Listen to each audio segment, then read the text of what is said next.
What living with monks in Thailand taught me about happiness and the purpose in life.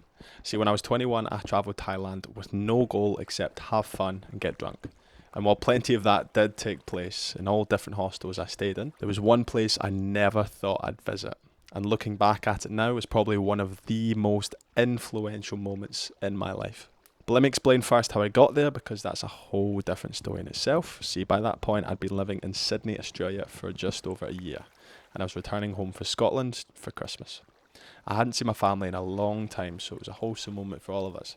I did have plans to return to Australia, so I only stayed home for a month seeing my friends, drinking through Christmas, which is a common theme in this video, but I'm Scottish, so I think I'll get a pass on that. Anyways, before I planned to go back to Australia, I wanted to explore some more of the world, and Thailand was at the top of my list. In the 7 weeks I was there, from start to finish, I can easily say that it changed my life forever. I travelled from the bottom to the top with some friends, eating all the cheap food and seeing some ladyboy shows in between. We all ended up in a northern town called Pai, which is about a 14-hour train ride in the most uncomfortable chairs imaginable. It was so bad. And another 4-hour bus ride to get over the mountains. I went tipsy tubing and got blackout down the river, which was fun, but not even close to unlocking my happiness or my peace. That'll change though when I reached the Wat Pa Tamwu Forest Monastery, located in the border between Thailand and Myanmar. When I say this was in the middle of nowhere, I quite literally mean it was nowhere. And that was part of the beauty. This time I went by myself and crammed into a small truck full of Israelis to get even higher into the mountains. When we arrived, we were allocated our white clothes and shown our beds for the next couple of days, which was just a mat on the floor, but I didn't mind. In the morning when we wake up at 5 a.m, we go into the kitchen to help prepare the food for the monks. After preparing, we all sat in the hall in silence with bowls of rice at our feet. 5 monks then walked around the room and we all gave them some of our rice into their bowls, because if you didn't know this, monks are actually not allowed to pick up anything on their own behalf. See, they always need to be given things, whether that's food, clothes, whatever, which I didn't really understand, but who am I to question their customs? We all then meditated for several hours and listened to the monks speak their wisdom. And to be honest, it was not what I thought it was going to be. See, their whole ideation of peace and happiness was by doing less, not by achieving more. Their silence was their power, not the words that filled it. A lot of people, including myself, wore a badge with the words silent on it. And I didn't speak for 3 days, except by accident when someone held the door open for me and I said cheers. Whoops. There's actually 2 types of meditation that we practiced. One was sitting on the floor and the other one was walking. The walking one was actually really interesting to me because during the 2 hours that we'd slow walk around the temple and through the caves and the mountains nearby, the monks advised us to think of nothing as much as possible. It sounds counterintuitive, and truth be told, it was really hard.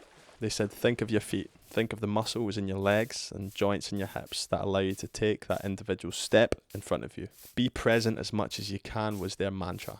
Look at how many colours you can see right now. How does the wind feel in your face? Does it tickle or is it soft? Can you feel the blood in your hands or the clothes on your back? It's funny because we spend all our time thinking about things that have happened or things that could happen that we forget the moment we're in right now. Presence is a powerful tool and it has its abilities to completely wash away all the worries that you don't need to have. Less is more was a saying that I never understood, but now I get it.